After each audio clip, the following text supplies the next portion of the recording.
اور یہ وہ مبارک مہینہ ہے جس میں انوار اترتے ہیں۔ ام المومنین سیدہ عائشہ رضی اللہ تعالی عنہا فرماتی ہیں کہ حضور علیہ السلام کو رمضان المبارک کے بعد سب سے زیادہ روزے شعبان المعظم میں رکھتے ہوئے دیکھا ہے۔ ماہ شعبان میں رمضان المبارک کا شدت سے انتظار کرنا، اس کی ہمیں ترغیب دی گئی ہے، بلکہ رجب کا چاند طلوع ہوتے ہی یہ دعا مانگا کرتے تھے میرے اور آپ کے آقا و مولا کہ اللہ ہمیں شعبان تک اور پھر رمضان المبارک تک پہنچا دے۔ اس مہینے کا آنے والے موسم نور کا استقبال کرنا، اس کے شوق میں بے تابیوں کا اظہار کرنا، یہ اللہ جل شانہ کے ساتھ محبت کی علامت ہے۔ شعبان المعظم کے دن گن گن کے گزارے جائیں کہ اتنے دن رہ گئے ہیں رمضان المبارک میں، اب اتنے دن رہ گئے ہیں رمضان المبارک میں۔ انسانی ذہن میں یہ سوال پیدا ہو سکتا ہے کہ متعینہ وقت پر تو اس مہینے نے آنا ہی ہے، اور اگر زندگی موجود رہی تو اس کو پا ہی لیں گے، تو اس شدت سے انتظار کرنے کا کیا مطلب؟ تو اس کا جواب یہ ہے، بیرون ملک سے کسی کے بزرگ نے، والد نے یا کسی کے بیٹے نے آنا ہو تو وہ 2 ماہ قبل ہی آنکھیں فرش راہ کیے ہوتے ہیں اور گن گن کے دن گزار رہے ہوتے ہیں، اور جو ہی لمحے قریب آتے ہیں تو پھر گھڑیاں اور ساعتیں بھی گنی جاتی ہیں۔ بار بار گھڑی دیکھتے ہیں، ابھی تک پہنچے نہیں، جبکہ یہ طے ہے کہ 5:02 پہ فلائٹ اترے گی۔ تو بار بار گھڑی دیکھنے کا مطلب لاہور سے 2 گھنٹے یہاں گجرانوالہ میں پہنچتے ہوئے لگیں گے، لیکن ہر 10 منٹ کے بعد کہ ذرا پتہ کرو کہاں تک پہنچے ہیں۔ کیا مطلب اس کا؟ مطلب اس کا یہ ہے کہ جب سینے میں کسی کا انتظار رکھا ہوا ہو تو پھر بے تابیاں، بے چینیاں، اضطراب موجود ہوتا ہے۔ ہم دنیا کے لوگوں کے ساتھ جو ربط و رشتہ رکھتے ہیں اس کے مطابق ان کا انتظار ہوتا ہے۔ کچھ آنے والے ایسے بھی ہوتے ہیں جنہوں نے ہمیں بتایا ہوتا ہے کہ فلاں دن ہم پہنچیں گے، اور وہ دروازے پہ دستک دے رہے ہوتے ہیں اور ہم سو کے اٹھ رہے ہوتے ہیں، اور اچانک جب پتہ چلتا ہے کہ فلاں باہر دروازے پہ دستک دے رہے ہیں تو ہم استقبال تو کر رہے ہوتے ہیں، لیکن ہمارے ذہن میں یہ بھی ہوتا ہے وہ میں بھول گیا، تو اب تو یہ کام بھی میرے ذمے ہے، تو مجھے یاد آ گیا ہوتا۔ تو جن لوگوں کے لیے دل میں محبتوں کی جگہ ہو تو ان کے لیے پھر سارے کام مؤخر کر کے ان کے استقبال کیے جاتے ہیں۔ یہ مہینہ اللہ کی رحمتوں کا موسم بہار ہے، چھم چھم رحمتیں برستی ہیں، انوار اترتے ہیں، گناہگاروں کو آتش دوزخ سے نجات بخش دی جاتی ہے۔ تو اس کا استقبال کرنا، اس کے لیے انتظار کرنا، گن گن کے دن گزارنا، لمحے اور ساعتیں بسر کرتے ہوئے بار بار ماہ صیام کا ذکر کرنا، یہ اس مہینے کے ساتھ محبت کی دلیل ہے، اور اس مہینے کے ساتھ محبت اللہ سے محبت کی دلیل ہے۔ اس لیے اس مہینے کا استقبال کرنا، اس کے لیے تیاری کرنا، اپنے گھر کو صاف کرنا، اس کے لیے اپنی اولاد کے دل میں شوق پیدا کرنا اور ماحول پہلے پیدا کرنے کی کوشش کرنا، تاکہ جو ہی یہ ماہ جلوہ گر ہو تو روزہ رکھنے کا مزاج پیدا ہو چکا ہو، تلاوت کلام مجید کا مزاج پیدا ہو چکا ہو، دیگر نوافل اور اچھے اعمال بجا لانے کی عادت پڑ چکی ہو۔ تو شعبان میں ہی اس کی تیاری ہوتی ہے تاکہ رمضان المبارک آتے ہی ہم پوری طرح سے مستعد اور فعال ہو کر کے اس مہینے کی برکتوں کو سمیٹ لیں۔ اللہ کے محبوب علیہ السلام نے ارشاد فرمایا کہ جب ماہ صیام آتا ہے فتحت ابواب الجنہ، تو جنت کے 8 دروازے کھول دیے جاتے ہیں۔ جنت تو اللہ جل شانہ کی کرم نوازیوں کا ایک ایسا خوبصورت منظر ہے کہ آج تک نہ کسی آنکھ نے اس کو دیکھا، نہ کسی کان نے سنا، اور نہ اس کا کوئی تصور کر سکتا ہے، ایسی خوبصورت بنائی ہے۔ وہاں کی ہوائیں جب چلتی ہیں تو گرد نہیں اڑتا، کستوری اڑتی ہے۔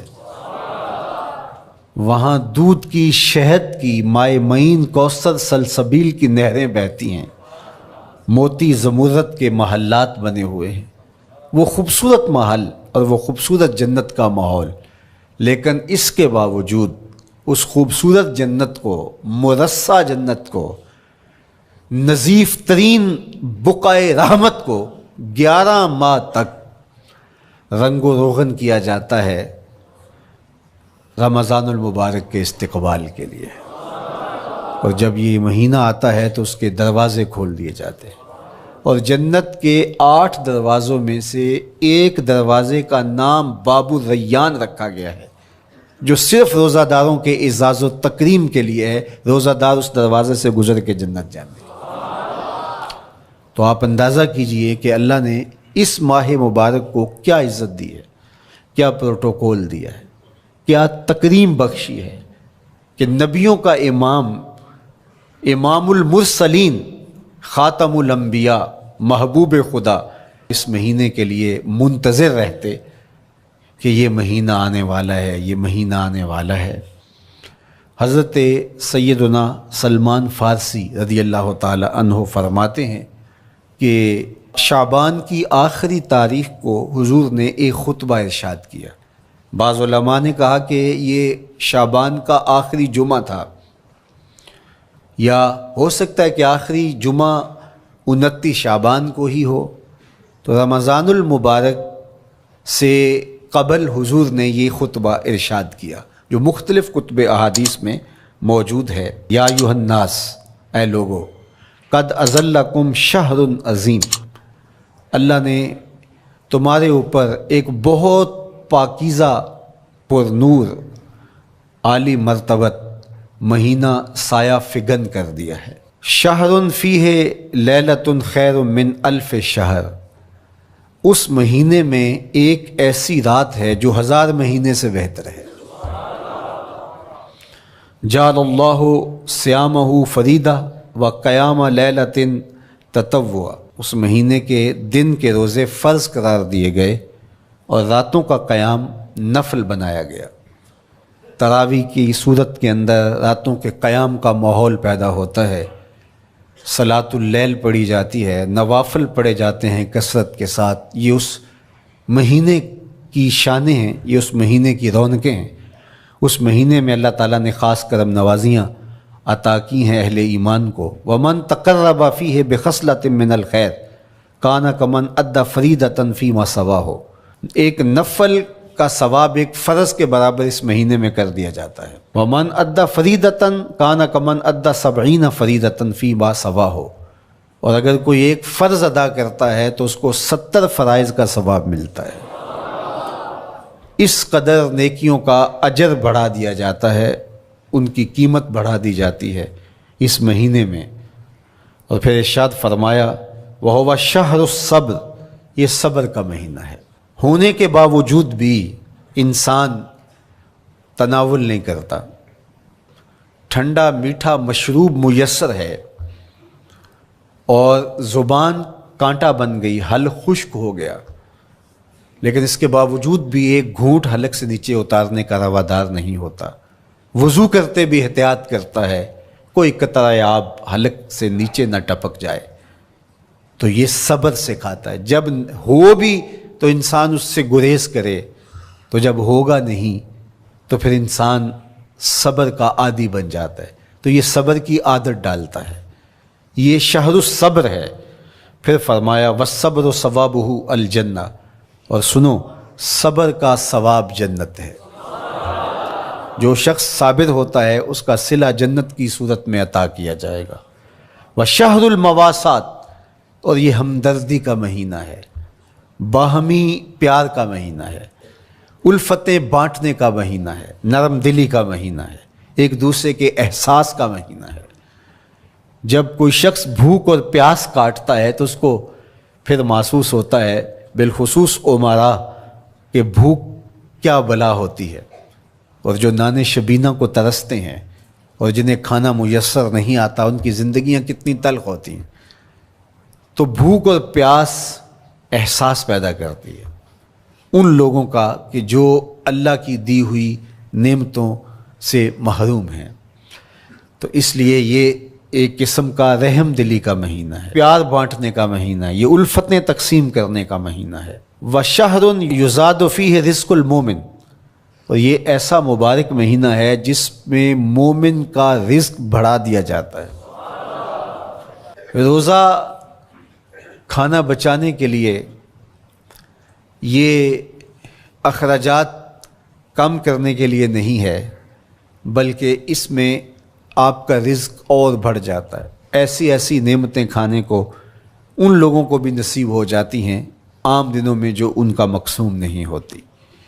دسترخوان لگتے ہیں، افطاریاں ہوتی ہیں، سحری کے لمحات ہوتے ہیں، کوئی کسی کو ویسے کھانا کھلائے تو اس دسترخوان پہ کھانے کے لیے آنا اس کا اور رنگ ہوتا ہے۔ لیکن افطار کا دسترخوان جب بچھتا ہے اور لوگ جب اس کے اوپر آتے ہیں، امیر بھی آتے ہیں، غریب بھی آتے ہیں، تو اللہ کی دی ہوئی نعمتیں جو دسترخوان پہ پڑی ہوتی ہیں ان کو اٹھاتے ہیں، کام و دہن کی تسکین کا سامان کرتے ہیں، عزت نفس بھی مجروح نہیں ہوتی، اور طرح طرح کی نعمتیں کھانا بھی دستیاب ہو جاتی ہیں۔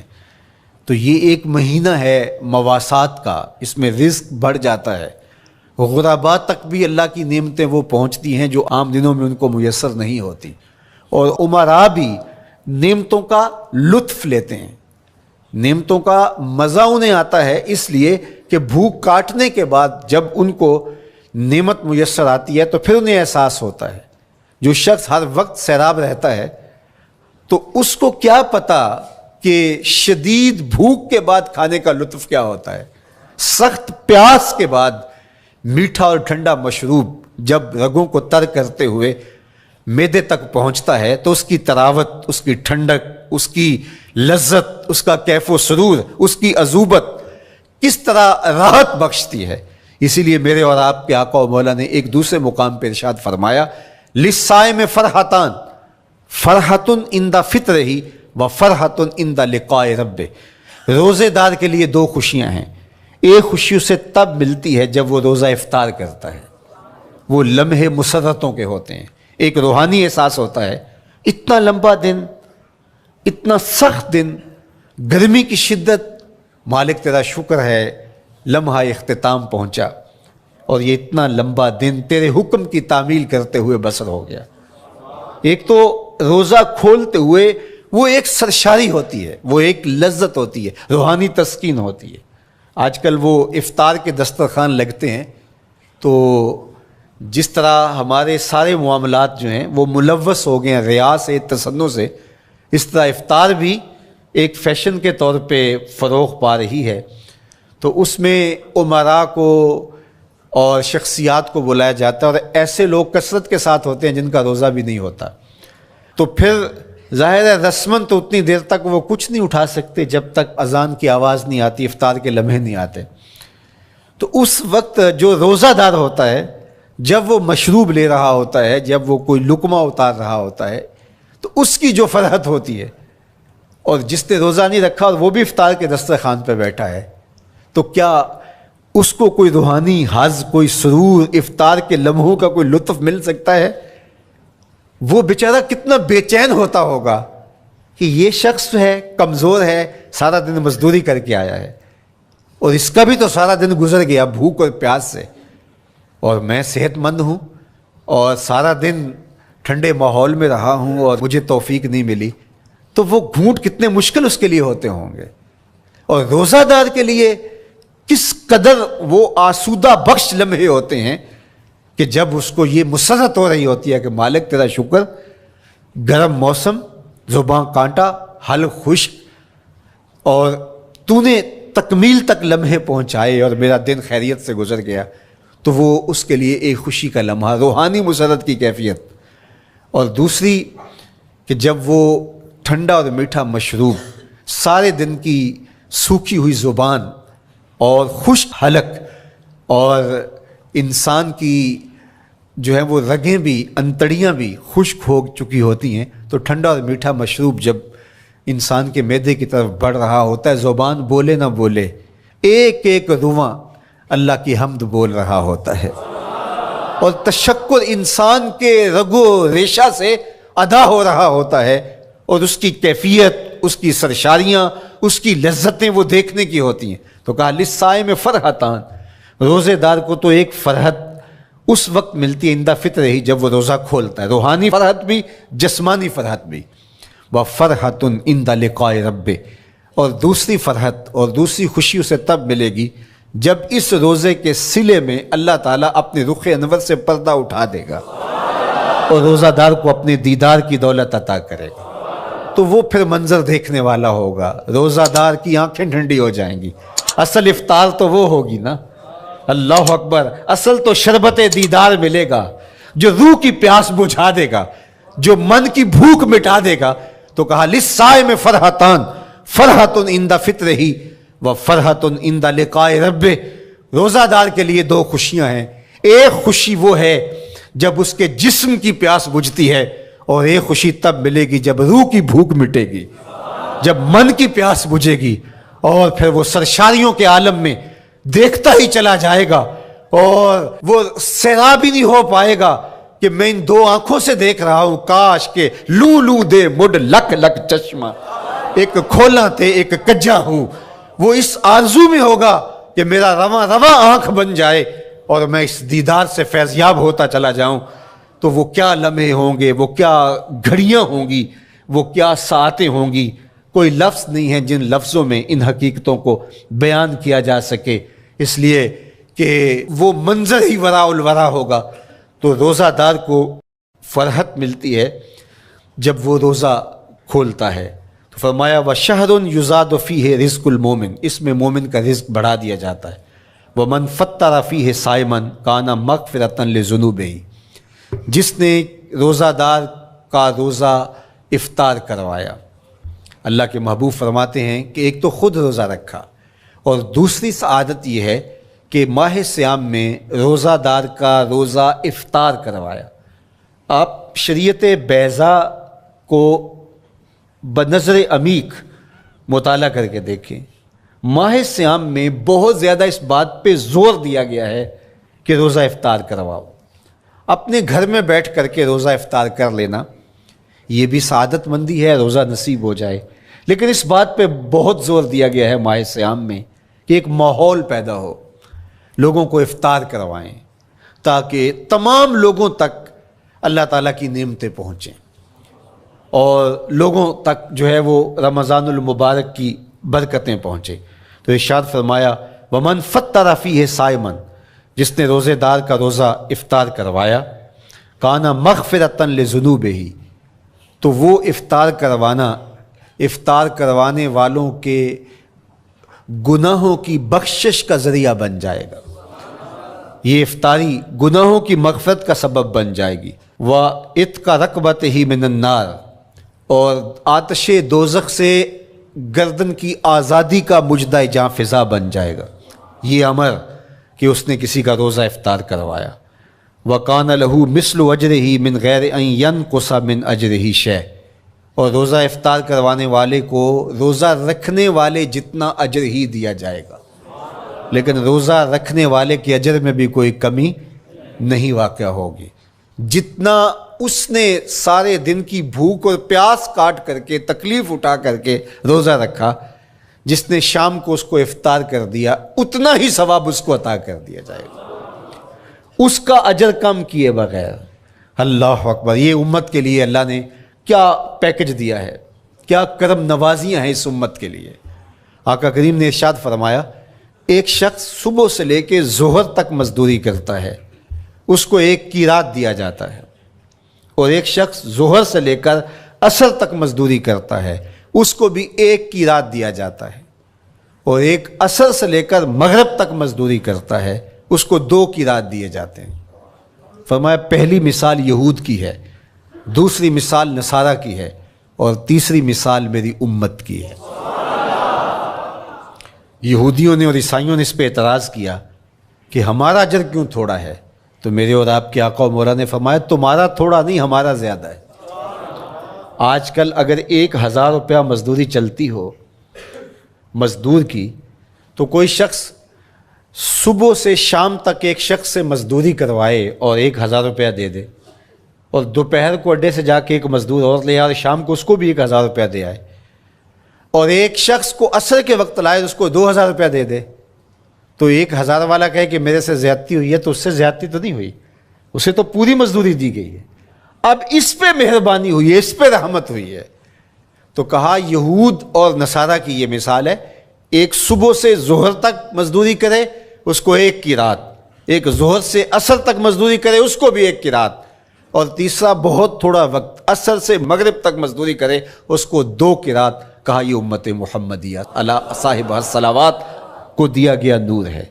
تو ایک شخص نے سویر سے لے کر شام تک روزہ رکھا، بھوک کاٹی، پیاس کاٹی، سخت شدت کی گرمی سہی، اور ایک شخص نے شام کے وقت اس کو روزہ افطار کروا دیا۔ اور سنو حضور علیہ الصلوۃ والسلام کا فرمان، جب حضور نے فرمایا کہ اس کو پورا اجر ملے گا پہلے کے اجر کو کم کیے بغیر، تو صحابہ کا تو دل تڑپنے لگا کہ یہ کتنی بڑی بات ہے۔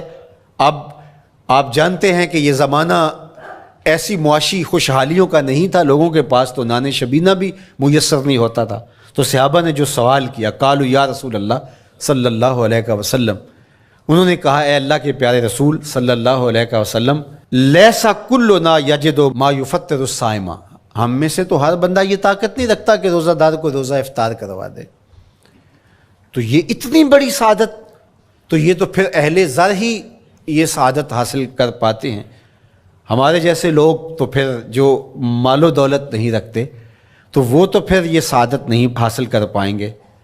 تو میرے اور آپ کے آقا و مولا نے کیا فرمایا؟ قال، حضور نے ارشاد فرمایا یؤت اللہ ھذا الثواب، یہ ثواب اللہ اس شخص کو بھی عطا کرے گا، من فطر صائما علی مزقۃ لبن او تمرۃ او شربۃ من ماء، فرمایا کہ یہ اجر اللہ اس کو بھی عطا کرے گا جس نے کسی کا روزہ 1 گھونٹ دودھ سے کھلوا دیا، یا 1 کھجور سے کھلوا دیا، یا پانی کے 1 گھونٹ سے اس کا روزہ افطار کروا دیا۔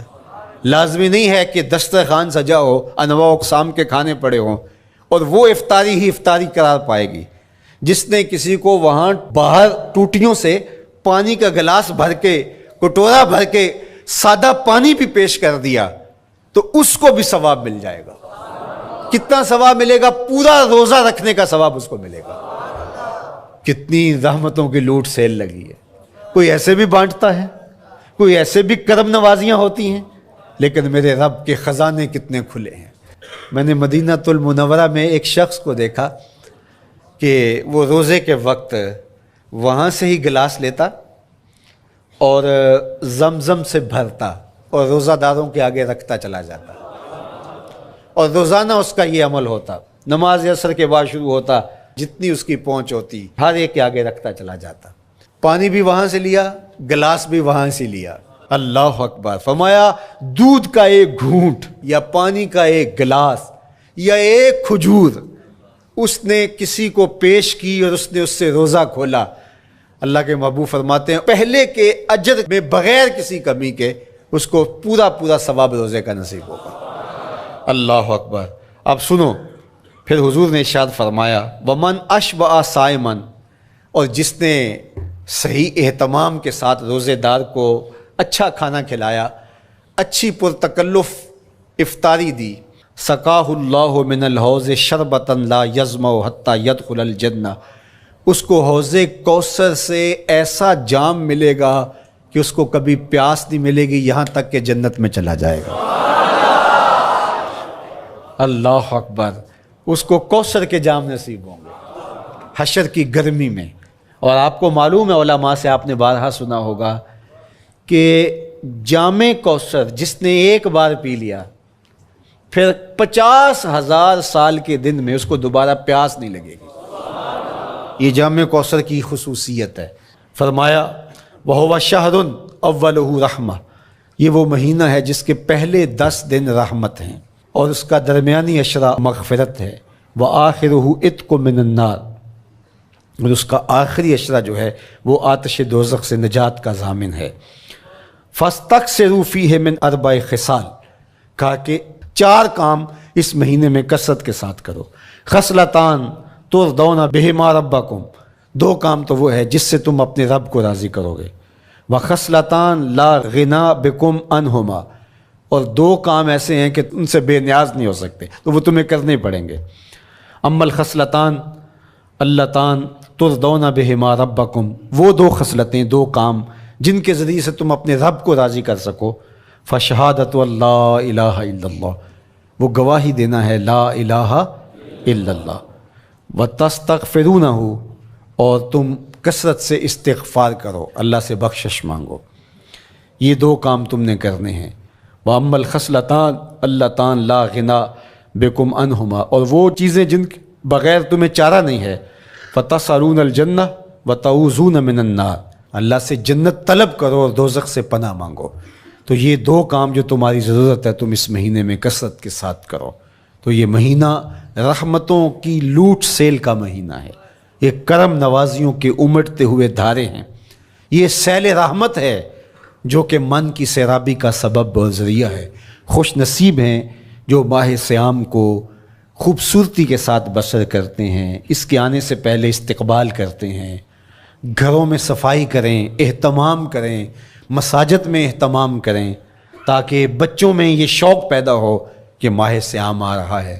جب ہم بچے تھے تو ہمارے والدین رمضان المبارک سے قبل ہی رمضان المبارک کی تیاریاں شروع کر دیا کرتے تھے۔ اس وقت گھر میں شربت تیار ہوا کرتے تھے گڑ کے، اور وہ پہلے ہی مائیں گھر میں تیاری کرنا شروع کر دیا کرتی تھی۔ ایک شوق پیدا کرنا مقصود ہوتا ہے۔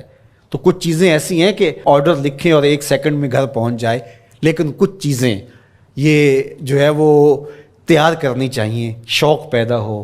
گھروں کے اندر ماؤں کو چاہیے کہ افطاری کو اہتمام کے ساتھ تیار کریں تاکہ بچوں کو شوق پیدا ہو اور یہ ایک ماحول پیدا ہو، قرآن مجید کی تلاوت کا ماحول پیدا ہو، جاگنے سونے کے جو ہے وہ شیڈول مرتب کیے جائیں، مساجد کی آبادی کا سامان کیا جائے۔ پچھلے سال تو بڑا اداس رمضان گزرا، اس لیے کہ کرونا کے حوالے سے جس طرح ملکی حالات تھے وہ آپ کے سامنے تھے۔ اس مرتبہ الحمدللہ اس طرح کے حالات نہیں ہوں گے، کچھ SOPs کو آپ کو فالو کرنا ہوگا، لیکن مسجدوں کی انشاءاللہ رونقیں بحال رہیں گی، اور صلاۃ التراویح اور سحر و افطار کے لمحے، نوافل، تسبیحات، اذکار، نمازوں میں 5 گانہ حاضریاں، یہ کیسا خوبصورت ماحول ہوتا ہے، رحمتیں برس رہی ہوتی ہیں، انوار اتر رہے ہوتے ہیں، اور وہ کیا خوبصورت لمحے ہوتے ہیں اور کیا گھڑیاں ہوتی ہیں۔ انشاءاللہ امسال مرکز مصطفیٰ کے اندر صلاۃ التراویح کے لیے خاص طور پہ ہم اہتمام کر رہے ہیں۔ میری آرزو تھی کہ جب مرکز کی تکمیل ہو تو پھر رمضان المبارک کا اہتمام کے ساتھ جو ہے وہ ہم انتظام و انصرام کیا کریں گے، چونکہ اس سے قبل بہت سارے تعمیراتی کاموں کی وجہ سے ہم الجھے رہتے تھے، لیکن اللہ کے فضل سے اب مرحلہ اول کی تکمیل ہو گئی اور مرحلہ ثانی کی طرف ہم بڑھنے والے ہیں۔ تو اس رمضان المبارک کے اندر ہمارے لیے بیٹھنے کی جگہ، خواتین کے لیے انتظام، افطار کے لیے، سحر کے لیے، دوستوں کے لیے انشاءاللہ خوبصورت اہتمام ہوگا۔ بہت اچھے قاری قرآن جو ہے وہ صلاۃ التراویح پڑھائیں گے، تو وہ میٹھے اور دل آویز لہجے اور مرکز کا ماحول، انشاءاللہ ذکر و فکر کے حلقے بھی ہوں گے، دروس قرآن کے حلقے بھی ہوں گے، تو ایک ماحول انشاءاللہ پیدا ہو، اور انشاءاللہ میں بھی آپ کے ساتھ ماہ صیام میں موجود رہوں گا، افطار کے لمحوں میں بھی، سحر کے لمحوں میں بھی، تراویح میں بھی، نمازوں میں بھی انشاءاللہ، اور پھر جب ہم ہوں گے تو ماہ سیام ہوگا، رحمت کی گھڑیاں ہوں گی، اترتے ہوئے انوار ہوں گے، محبتوں کا ہجوم ہوگا، افطار کے میلے ہوں گے، سحری کے خوشگوار لمحے ہوں گے، قرآن کی دل نواز صدائیں ہوں گی، اور مرکز مصطفیٰ کا نورانی پرکیف سرمدی ماحول ہوگا، اور ہم اپنے رب سے اس کی رحمتیں طلب کریں گے۔ اللہ ہم سب کو اپنی پناہوں کا حصار دے۔ والسلام علیکم ورحمۃ اللہ۔